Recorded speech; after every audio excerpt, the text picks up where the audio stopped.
need you to stop color correcting like a drag queen if we're not going to be on stage. Hey, I'm maybe Burke and you're watching Makeup for Lost Time.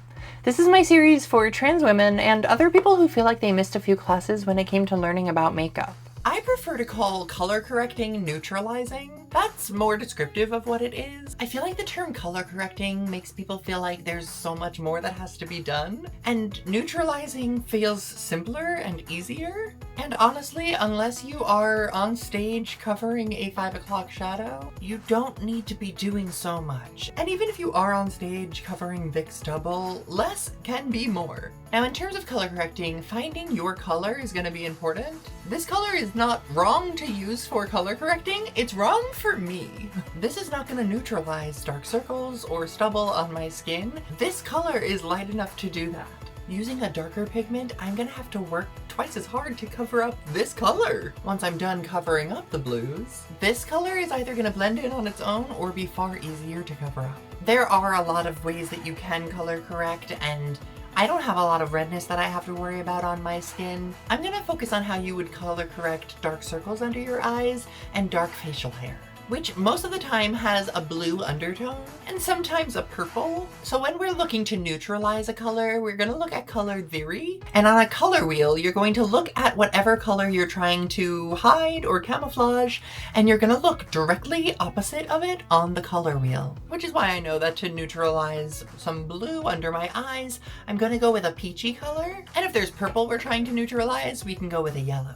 Now, if you're anything like me, and I hope for your sake that you're not, I used to have a really dark 5 o'clock shadow, so I figured if I got a much lighter foundation, it would hide it. I figured light would cancel out dark, right? But I didn't understand the color theory, and this just made me look like a ghost. And luckily, I don't grow much facial hair anymore, so I don't really have to worry about neutralizing my chin. But let me show you if I use a concealer that's far too light. If I use this under my eyes, I have dark circles, I should use a lighter concealer, right? Sure, it might be full coverage and it might be able to cover up a lot of that, but in reality, I don't know if it's picking up on camera, you can still see like a gray shadow under my eye, and it's actually highlighting the darkness under my eye instead of concealing it. Because when you put brighter colors on your face, it draws more attention to that area. So me putting this bright color under my eye brings your attention to the discoloration.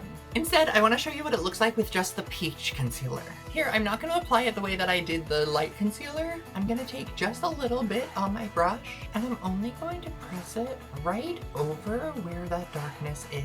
All we're trying to do here is neutralize that dark circle. We're not looking for like full coverage under the eye. We can come in with a concealer to do that later, but here we're actually neutralizing that blue to get a more consistent base. And depending on how I'm doing my makeup, this actually could probably stand on its own, but in reality, I only have to go in with like a thin layer of concealer over this because any of the color that we're looking to conceal is already neutralized.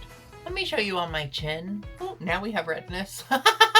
If I had started with this shade that is far too dark for my skin, yes, it would cover blues if I had stubble here, but then I would also be fighting against that color with my foundation. And it takes far more coverage and far more foundation to make this look close to my skin tone again. And even then, I look like an Oompa Loompa. It's like orange. And now if you're watching this and you're like, well, I already bought this darker concealer and I have a complexion like you, I don't want to go buy a new product. What you can do on a palette or on the back of your hand, you can mix it with a concealer or a foundation to get closer to that peach color. And there you'll see this side already looks far closer to my actual skin tone than this side, making me look like I'm going to prom on Long Island in 2008. I'm allowed to make that joke. I went to prom on Long Island in 2009. And while this side still might read a little peach to us, we can go over it with our foundation and our concealer and it will start to look like our skin tone. So let me know if you've made these mistakes or if you want to try out these tips, and stick around as we make up for lost time.